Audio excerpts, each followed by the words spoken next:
So Cruze turbo that we just took off, or I just took off actually. First thing I noticed, the normal oil line completely restricted. We had a huge crack in the turbo. Cracked all the way up. You can bet it's cracked all the way through. And check this out. That just jumped.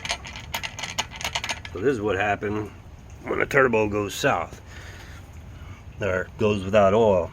Now I put a scope down in here yesterday to check it for the customer, and the fins on this side of it were literally locked in place.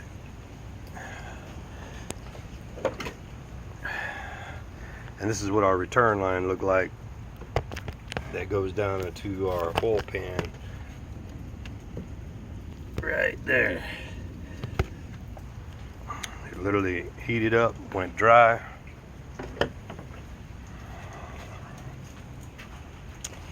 And this is the other end of the line right here.